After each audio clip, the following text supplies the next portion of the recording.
तो hello students, कैसे हो आप सब। मुझे पता है कोई भी वैसे ठीक तो नहीं है, क्योंकि सब स्टूडेंट्स डिप्रेशन में हैं। क्योंकि सबकी किसी ना किसी में एक का, सबकी तो नहीं मतलब मैक्सिमम स्टूडेंट्स हैं जिनकी कंपार्टमेंट आ गई है, किसी की साइंस में आ गई है, किसी की मैथ्स में आ गई है। तो देखो, जो मैंने एक चीज़ नोटिस की है, तो सबसे ज़्यादा कंपार्टमेंट इस बार मैथ्स में स्टूडेंट्स की आई है।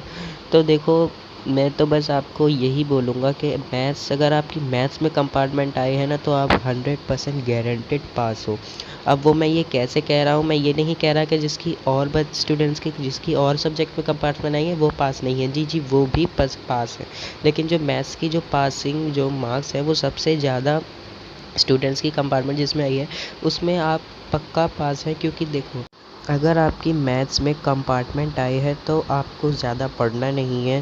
क्योंकि देखो, इस सब्जेक्ट में तो देखो ना, आपको ज़्यादा याद करना होता ना, तो आपको कुछ लेसन रीड करने होते हैं, सिर्फ प्रैक्टिस ही तो करनी है यार। तो अभी कंपार्टमेंट के 1 महीने हैं, जी जान लगाकर मैथ्स की जितने भी सम आपको आते हैं वो प्रैक्टिस कीजिए। अगर ट्यूशन है तो और भी अच्छी बात है, आपके पास होने के चांसेस और भी बढ़ जाएंगे। तो गाइस, बोर्ड वैसे इस बार बोर्ड को ऐसा नहीं करना चाहिए था। जिस बच्चों की 4 से 3 नंबर से कंपार्टमेंट आई है यार, इस बार पास कर देना चाहिए था। क्योंकि आपको पता है पिछले साल कोरोना की वजह से स्टूडेंट्स को बिना पढ़े, यानी जी हाँ, बिना बोर्ड परीक्षा के उन्हें पास किया गया था। तो ये मैं मानूंगा ये बिल्कुल गलत है, ये स्टूडेंट के साथ अन्याय हो रहा है एक तरीके का।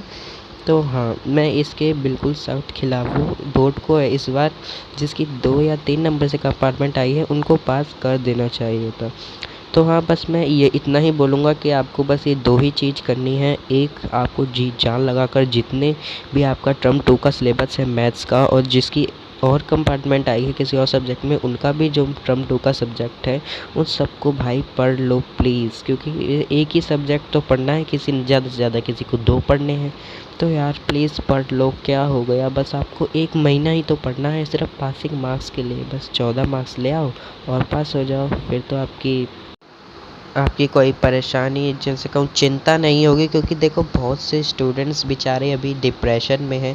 क्योंकि वो इस बात से डिप्रेशन में है कि पता नहीं हम कंपार्टमेंट में पास होंगे या। तो जी बिल्कुल, आप अगर डिप्रेशन को सबसे पहले देखो हटा दीजिए। सबसे बड़ा आपका दुख ही आपका डिप्रेशन ही है। क्योंकि अगर ये आपके साथ रहेगा तो ये आपको पास कभी नहीं होने देगा। तो जो जो डिप्रेशन में है, मैं गारंटेड कहता हूँ वो पास नहीं होंगे। तो सबसे पहले आप डिप्रेशन को हटाइए, उसके बाद ही आप प्रैक्टिस कीजिए, और आप, मैं गारंटेड कहता हूँ, पास हो जाइए। और मैं तो प्रार्थना यही करता हूँ कि जिसकी बच्चों की कंपार्टमेंट आई है वो सब पास हो जाएंगे। तो ठीक है, पढ़िए, बाय।